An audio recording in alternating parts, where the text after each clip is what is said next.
most of what passes for political journalism would fit better in a gossip column.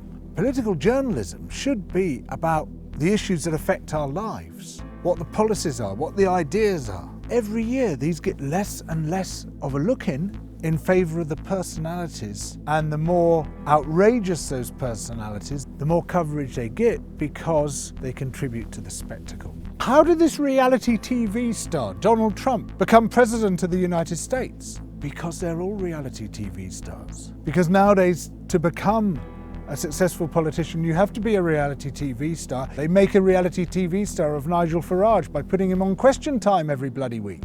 Those who thrive in this world are those who understand that it's about spectacle and not about substance. Donald Trump is a classic example of this. He's a guy who totally gets spectacle, as a lot of proto-fascists do. Fascism is all about symbol and sensation and spectacle. And so by creating a political world of spectacle as opposed to a world of substance, you actually create outlets and openings for fascism which weren't there before. And the rise of the far right across the world, to some extent, is a result of the complete degradation of political journalism. Good reporting requires real depth. It requires knowledge. It requires research. It requires time. It requires money. Sure, there are still some great journalists, but they work at the margins. Whereas the journalists whose work is central are the ones who do the least actual journalism. They're the ones who mouth pre-existing positions. In the extreme case, they're the newsreaders who read somebody else's script. Look at who gets interviewed in the newspapers.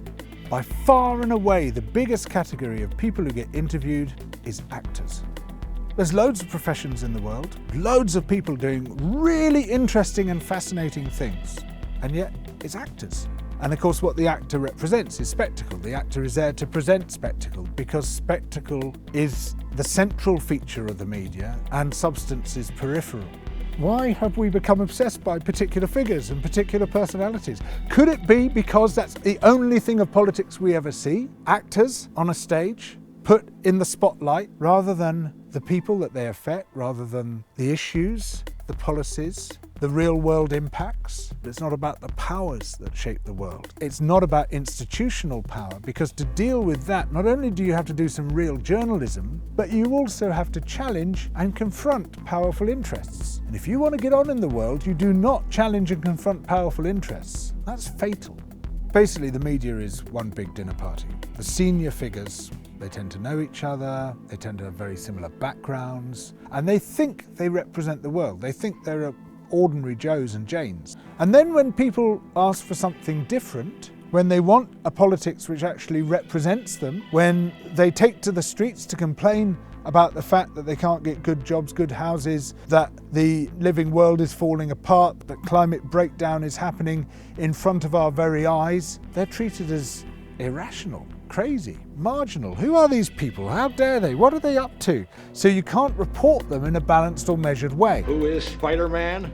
He's a criminal, that's who he is. You have to see them as some horde, some rabble, behaving in a completely irrational way, even if what they're representing is people's genuine demand for a fairer world than the one we've got at the moment. I know this. I've been in this game for 33 years now, and I've gradually become aware of the total detachment of senior media figures from those on whose behalf they claim to speak. It's a chilling realization to see just how removed, how unrepresentative of the world that they claim to report. So is the media reformable? Could Rupert Murdoch be persuaded to change his mind? The Bartley brothers, Lord Rothermere. Could the BBC be turned into an organisation which actually focuses on the substance rather than the spectacle?